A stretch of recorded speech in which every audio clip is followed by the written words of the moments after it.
英語聞き流しリスニング、英語テキストと MP3 ダウンロード、その他の物語はホームページからお聞きいただけます。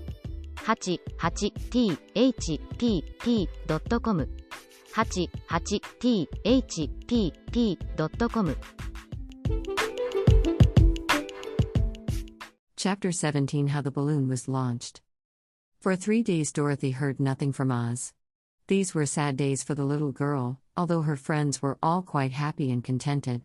The Scarecrow told them there were wonderful thoughts in his head, but he would not say what they were because he knew no one could understand them but himself. When the Tin Woodman walked about he felt his heart rattling around in his breast, and he told Dorothy he had discovered it to be a kinder and more tender heart than the one he had owned when he was made of flesh. The Lion declared he was afraid of nothing on earth, and would gladly face an army or a dozen of the fierce Kalidas. Thus each of the little party was satisfied except Dorothy, who longed more than ever to get back to Kansas. On the 4th day, to her great joy, Oz sent for her, and when she entered the throne room he greeted her pleasantly. "Sit down, my dear, I think I have found the way to get you out of this country." "And back to Kansas?" she asked eagerly. "Well, I'm not sure about Kansas," said Oz, "for I haven't the faintest notion which way it lies. But the first thing to do is to cross the desert, and then it should be easy to find your way home." "How can I cross the desert?" she inquired. "Well, I'll tell you what I think," said the little man. "You see, when I came to this country it was in a balloon. You also came through the air, being carried by a cyclone. So I believe the best way to get across the desert will be through the air.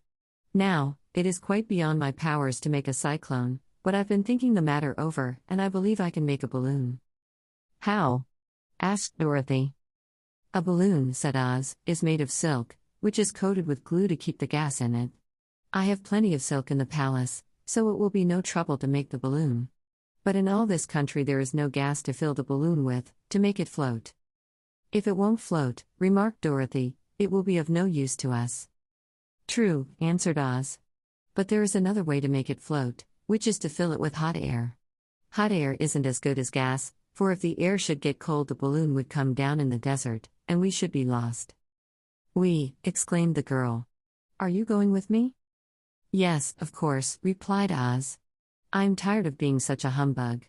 If I should go out of this palace my people would soon discover I am not a wizard, and then they would be vexed with me for having deceived them.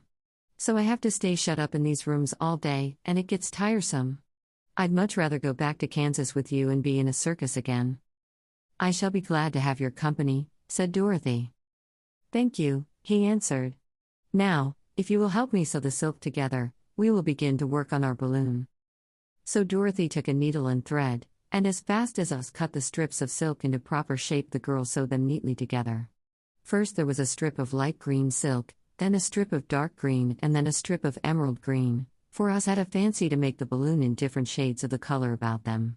It took 3 days to sew all the strips together, but when it was finished they had a big bag of green silk more than 20 feet long. Then Oz painted it on the inside with a coat of thin glue, to make it airtight, after which he announced that the balloon was ready. "But we must have a basket to ride in," he said. So he sent the soldier with the green whiskers for a big clothes basket, which he fastened with many ropes to the bottom of the balloon. When it was all ready, Oz sent word to his people that he was going to make a visit to a great brother wizard who lived in the clouds. The news spread rapidly throughout the city and everyone came to see the wonderful sight. Oz ordered the balloon carried out in front of the palace, and the people gazed upon it with much curiosity. The Tin Woodman had chopped a big pile of wood, and now he made a fire of it, and Oz held the bottom of the balloon over the fire so that the hot air that arose from it would be caught in the silken bag.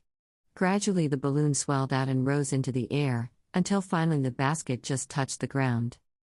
Then Oz got into the basket and said to all the people in a loud voice, "I am now going away to make a visit.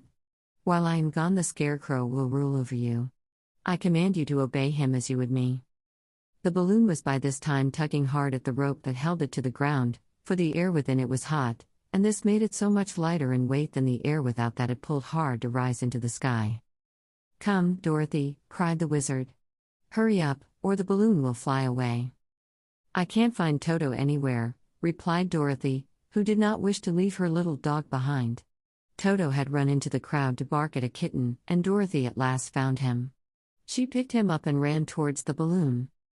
She was within a few steps of it, and Oz was holding out his hands to help her into the basket, when, crack, went the ropes, and the balloon rose into the air without her. "Come back!" she screamed. "I want to go, too." "I can't come back, my dear," called Oz from the basket. "Goodbye."